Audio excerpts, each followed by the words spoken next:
Namaste Muhammad. I have contemplated the nature of dukkha, suffering, and the path that ends it. Peace is not the absence of conflict in the world alone. It is the complete cessation of craving, aversion, and ignorance within the mind. It is ahimsa, non-harm to any sentient being. From the moment I renounced the palace, I taught that the sword, the slave chain, and the bed of exploitation all arise from the same root, greed and delusion. Peace be upon you. I too sought peace, but peace with justice under the one God. The Quran calls me a mercy to all the worlds. Wars were forced upon us by persecution in Mecca. We defended the weak. As for the other matters you raise, they were according to the customs and revelations of our time. Let us speak plainly. Let us indeed speak plainly, for truth has no fear of plain speech. Tell me, friend, how can a man who claims to bring peace justify the things you did in your lifetime? You consummated marriage with Aisha when she was 9 years old. The hadiths record it clearly. Sahih Bukhari and Muslim both state she was 6 at betrothal and 9 at consummation.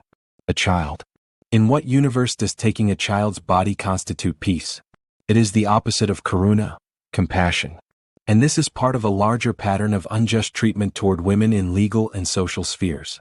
Your laws decree that a daughter inherits only half of what a son receives, that a woman's testimony in financial matters counts as half a man's, and that a man may take up to 4 wives while a woman has no such right. Even discipline within marriage is permitted if a husband fears disobedience. These rules do not liberate, they embed inequality and suffering into the very structure of society. How can this be called peace when it multiplies dukkha for half of humanity across centuries? You speak from a world of forest and monkhood. I lived in the desert where tribes devoured the weak. Yes, Aisha was young, yet in that era girls matured early, and she became the greatest scholar of my ummah. The laws you mention were sent to protect women in a brutal time, giving them rights they had never possessed before. Even if some rights were granted, the hierarchy remains. Desire and custom still dictated the rules, not the uprooting of craving itself. And you married Zainab, the wife of your own adopted son Zayd. Quran 33:37 openly states you desired her, that Zayd divorced her so you could take her, and that God needed to change the rules of adoption to make it lawful. You abolished the very institution of adoption to satisfy desire for your daughter-in-law. That is not peace, that is lust overriding kinship and custom. Call it what it is, the breaking of a sacred familial bond. Zainab's marriage ended a pagan custom that treated adopted sons as blood sons. The revelation freed people from false kinship. You changed divine law itself to satisfy personal desire. That is not liberation, it is desire dictating the rules of kinship. The suffering caused by such acts has echoed for 1400 years. You owned, traded, and distributed slaves, male and female. The Quran itself permits sexual relations with those whom your right hands possess. 424-23:5-6. You had concubines. You accepted slaves as tribute after battles. You even said the slave who believes is better than the free disbeliever, yet you never abolished the institution. Slavery is the ultimate denial of another's freedom, the opposite of liberation from samsara. How can a man who keeps other humans in chains claim to bring salam? Slavery? I regulated it, and made emancipation a path to paradise. I did not create the institution, I humanized what existed. You regulated slavery, I rejected it outright. You limited harm, I forbade harm to any being. Regulating chains is not freedom. You also kept slaves yourself. The cry of every enslaved soul is still dukkha. And your war campaigns, 27 military expeditions by the count of your own historians, 9 of them personally led by you. Badr, Uhud, the Trench, the conquest of Khaybar, the march on Mecca. Some defensive at first, yes, but then offensive raids on caravans, executions of poets who mocked you, the beheading of 600 to 900 men of the Banu Qurayza while their women and children were enslaved. Worse still, your teachings permit the killing of apostates, those who leave the faith after embracing it. The hadiths record your clear command, whoever changes his religion, kill him.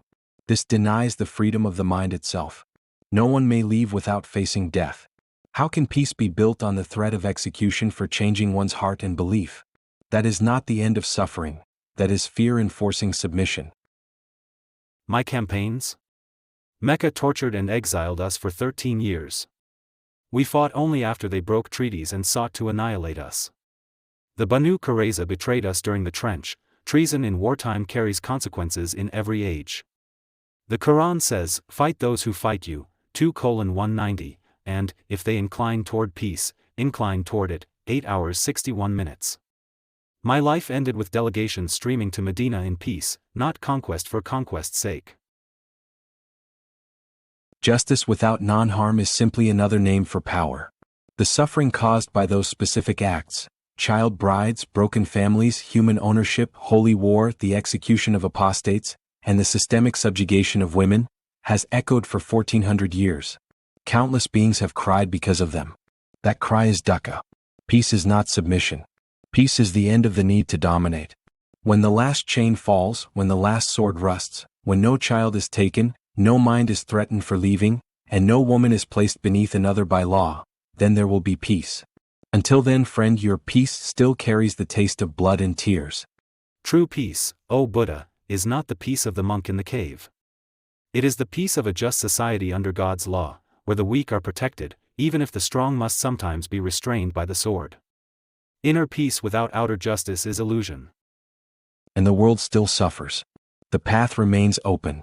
You use the excuse of difficult times to justify your violence towards enemies and women, which only creates more violence and enemies.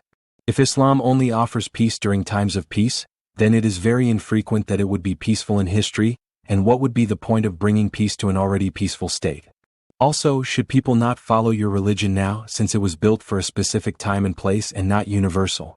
Jesus came before you during harsh times, and his commands still hold in today's world. My path also leads to peace at this time. Why didn't Allah understand that things would change and make your commands similar in universality?